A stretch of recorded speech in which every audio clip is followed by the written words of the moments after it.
જય ભીમ, જય સંવિધાન. હું દાનાભાઈ રાઠોડ. ઘણા મારા દીકરા કાલનો વિડીયો બનાવ્યો, એમાં 10-15 વ્યક્તિ એવી છે કે મને ફોન કરીને કે તમે કેમ યુટ્યુબ ચાલુ કરી. મેં કીધું ના ભાઈ, મારે યુટ્યુબ ચાલુ નહીં કરવાની. તમે મને કે કરતા હોય એ કરો. હા, અમે હજી આખી જિંદગી ગુલામી કરી, એટલે હવે ભોસડીનો તમારા ગુલામ થાય.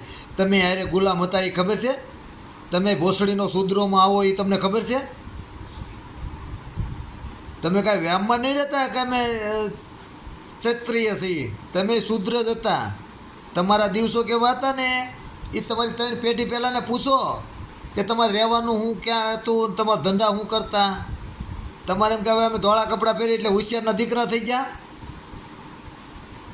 વાહ! એટલે તમારે હજી અમને ગુલામ કરવા. અમે વગા ઓલાની ગુલામીમાં બહાર નીકળતા, હવે તમારે અમને ગુલામ કરવા. પણ તમને ખબર ન હોય તો કહી દો. તમે તમારા માના પેટમાં 9 મહિના જે રહે ને 13 મહિના ઘાલી દેવું પાછા.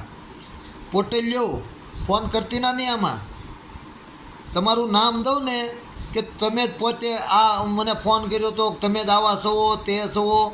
તમે હારી ના હો ને તો મને ફોન નહીં કરતા. નકામી ના આવો, પોટેલિયા આવો, તમને કીધું હોય ને તો તમે મને ફોન કરજો.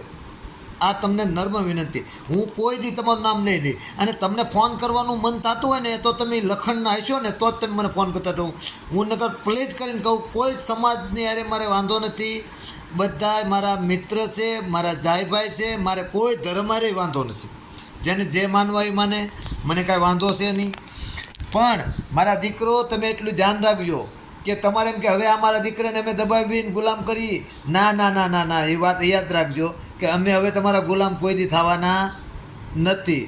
હવે મારા દીકરો, હવે તમે વાકીના જા, વેવલીના જા તો 13 મહિના પાછા ઘાલી દેવાના છે. તમને પાછા ફોન કરો. તમે અમને આમ કરો, ધર્મ એલા ભાઈ અમે ધર્મને માનીએ છીએ. કોઈક ન માનતા હોય તો ન માને. એવું થોડું છે કે ભાઈ આપણા દેશમાં બધી જ્ઞાતિના વ્યક્તિ રહે છે, બધી જાતિના ધર્મના વ્યક્તિ રહે છે. એટલે કાંઈ ભાઈ ફરજિયાત તમે કહો એ અમારે બોલવું, તમે કહો એ અમારે માનવું. પણ અમે તમારો વિરોધ એ બાબત કરતા નથી. અમે તે એ વસ્તુ, તમારી વસ્તુનું કોઈ અપમાન અમને કરવાનો શોખ નહીં. પણ વેવલીના થાતીના નહીં.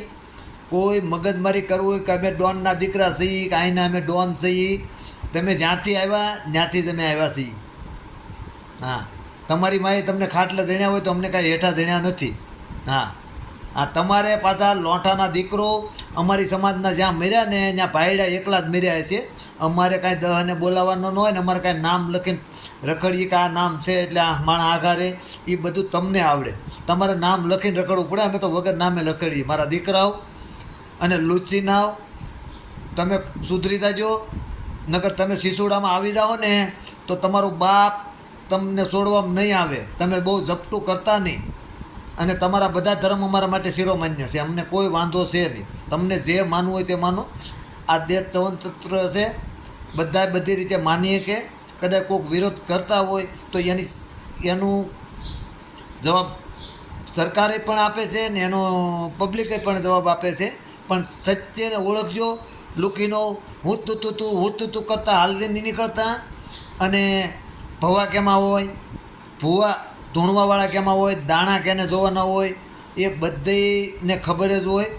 જેને સોટેલિયું રાખવાની હોય, જેને લાંબા વાળ વધારવાના હોય, પછી એને ભૂવા ન કહેવાય, એને પાખંડી કહેવાય. એને લાલી લિપસ્ટિક કરી અને મલકને ફસાવાના ધંધા કરતા હોય. નકર એના ઘરે ગોદડા પાથરવા ન હોય. ખબર ન જ કહી દઉં. હા, એ પાડોને ઘરે મહેમાન આવે ગોદડા લેવા જતા હોય. હા, જરીકે લુચ્ચીના વેવલીના થાતીના નહીં. અને ફોન બોન કરતી નહીં. તમારું કોઈ નામ નથી દેતો આમાં. હા, તમારું નામ કાયદેસર આમાં ગુણમાં આવતું હોય તો સાના મના પડ્યા રહેજો. હાથે કરીને પોલ ખોલતા નહીં. અને જ્યાં મારે જેને હાથસો સાબિત કરી દેવાનો છે ને, હું તો એના સાસરિયામાં એના જ્યાંનો જમાઈ છે ત્યાં હું પહોંચી ગયો છું. ત્યાંથી મેં બધાય પાકા રિપોર્ટ લઈ લીધા છે. તારી ભાઈ વંશાવળી શું છે એ બહુ વેવલીનો થતો નહીં. ન કરી બધું બહાર પાડીશ. મારે તારે કાંઈ વાંધો નથી મારા ભાઈ. હા, જરી ક્યાંય વેવલીનો ચો કોઈની હારે અમારી સમાજનું નામ લઈ તો તારી ઊંધા ખાટલે ઠોકી દેવાની છે. હા, જય ભીમ, જય સંવિધાન.